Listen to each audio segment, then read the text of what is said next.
Okay, so you sent over this piece, Are You a Museum Coward or Dare You Face Art? And that title alone, it really makes you stop and think, doesn't it? It absolutely does, yeah. It's pretty direct. It makes you flash back to maybe walking past something in a gallery and feeling, I don't know, a bit lost or just not connecting. Like you're supposed to get it, but maybe don't. Exactly. So for this deep dive, we really want to unpack the ideas in this text. What's it saying about art itself, and maybe more importantly about us?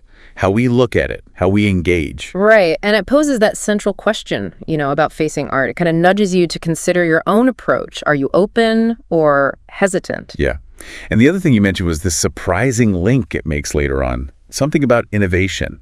That's the really interesting twist, I thought. It connects experiencing art to, believe it or not, developing new products. It's a perspective I hadn't really considered before. Okay, intriguing. Let's maybe start at the beginning then with their first big idea, this primordial soup of ideas. Yeah, this concept that, like, all inspiration, all potential ideas, they already exist in this. Well, the text calls it a dark, chaotic substance, a primordial soup. So, not starting from a blank slate. Apparently not, according to this view. It's more like everything's already out there in potential form. Kind of a wild idea. It is. And then it talks about how artists approach this soup. Like, there are different ways. Yeah, two main paths are suggested. One is more passive, just being receptive, almost like tuning into a radio station that's already broadcasting, hoping to catch something. Okay. And the other is more active, deliberately searching, seeking, sort of wading into the chaos, looking for something specific, or at least something. Right. So either way, passively waiting or actively looking. Yeah. The next step is ease, isn't it? Sensing something. Exactly. The artist senses a spark, it calls it, like a glimmer of potential, a hint of form within all that formlessness. It might be vague at first. It's like hearing a faint melody in static, maybe. Yeah. Or seeing a shape in the clouds. That's a good analogy, yeah. And then the artwork itself, whether it's a painting, a piece of music, even a scent, apparently that becomes the artist's attempt to communicate that spark. To translate it. Make it tangible for someone else. Precisely. Taking that internal, maybe fuzzy perception and trying to give it an external form so others can experience at least a reflection of it. It's bridging that gap between the soup and, well, us. Which leads perfectly into the next big point, the viewer's role. Yeah. This was huge for me reading it. The idea that the artwork is born in the encounter with a viewer. It's a strong claim, definitely. It really shifts the focus, doesn't it? It does. It implies the painting on the wall, isn't fully art yet. Not until we show up. What's the logic there? Well, the text walks through how we typically encounter, say, a painting. First, maybe you just see something in your peripheral vision.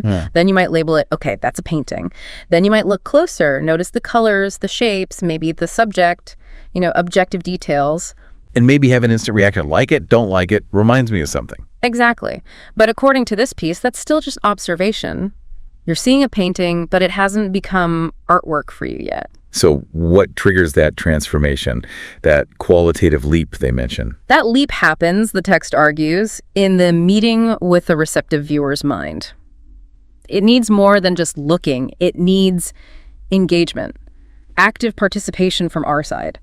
So it's on us, the viewers. We have to do something. Essentially, yes. It's about opening up, taking time, really looking, not just glancing, grappling with it, maybe asking questions. What's going on here? What does it make me feel? Why? It sounds like effort, more than just strolling through a museum. It can be, yeah. It's moving beyond just seeing the surface, the outer reality, and allowing the work to maybe pull you towards that underlying chaos the artist dipped into. And then you come back changed somehow. That's the idea.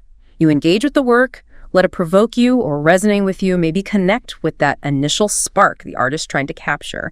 And then you return to your everyday reality, but you bring back a new feeling, a new thought, a shifted perspective. The artwork is completed in that experience. Okay, that makes a lot more sense now. We're not passive consumers. We're active participants in making the art happen for ourselves. Precisely. It's a co-creation in a way. Right. Now, let's pivot to that part that felt like it came out of left field initially.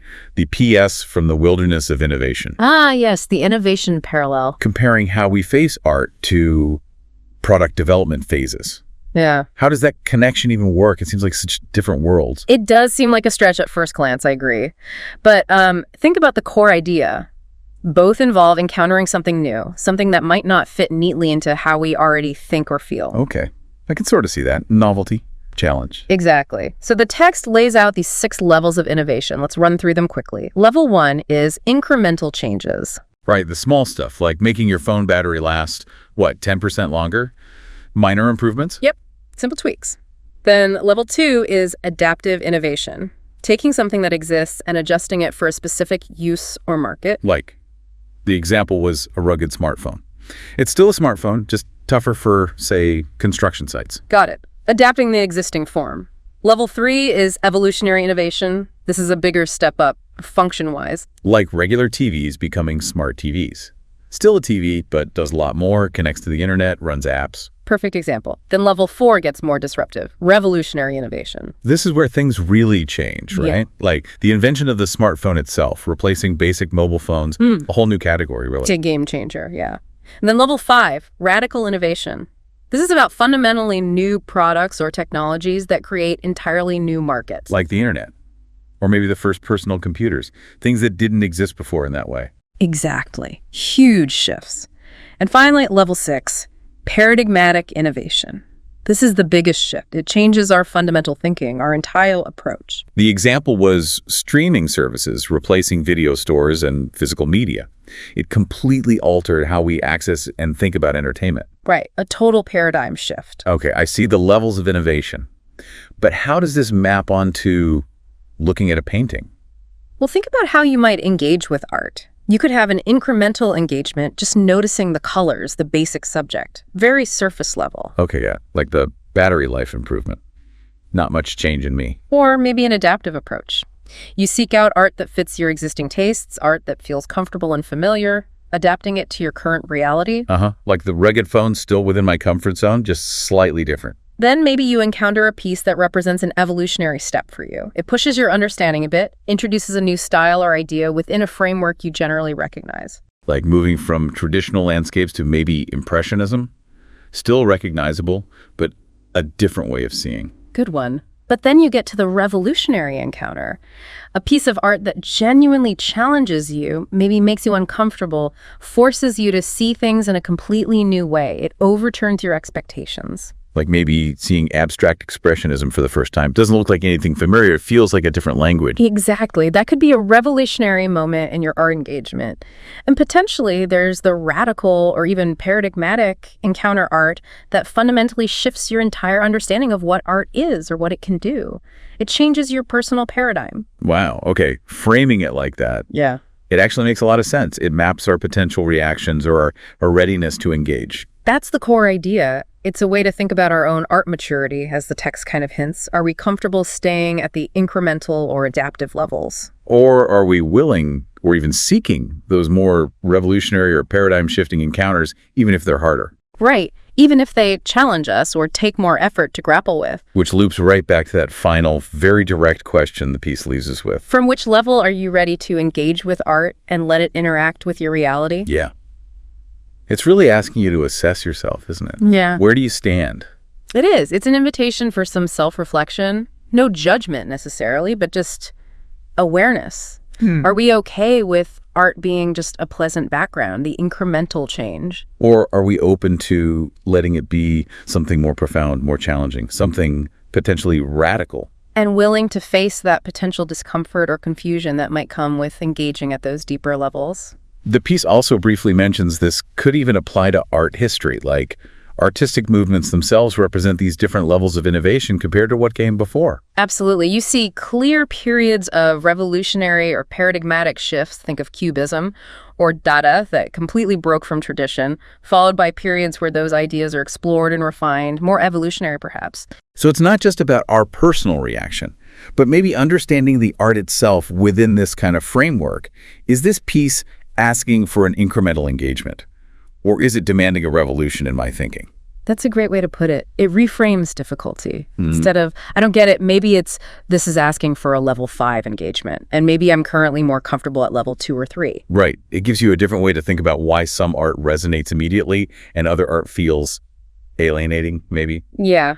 It's about the nature of the encounter being asked for. Okay, so wrapping up this deep dive on Are You a Museum Coward? We've covered quite a bit. This Primordial Soup idea, the artist as a translator. And crucially, the viewer's active role, that the artwork really comes alive in that receptive engagement. It's not just a passive looking. Uh-huh. And then this really unexpected but surprisingly useful parallel with the levels of innovation. Yeah, providing that framework for thinking about how we engage, from simple noticing all the way to potentially reality-shifting encounters. It all circles back to that final question, which really does linger. From which level are you ready to engage? It's a powerful prompt for anyone who encounters art, or maybe even feels hesitant about it, to think about your own readiness, your own openness. And maybe to gently challenge yourself sometimes, to step outside that incremental comfort zone. Absolutely. Recognizing the potential for really profound experiences if we dare to face art operating on those more challenging levels. So here's a final thought to chew on, building on that connection. If you can identify your typical level of engagement with art, could that tell you something about how you approach other new things in life? New ideas, new technologies, maybe even changes in your own routine? Ooh, that's interesting. Are you generally an incremental change person across the board? Or are you more open to the radical and paradigmatic shifts in other areas too? Does your art approach mirror your life approach? Something to definitely mull over.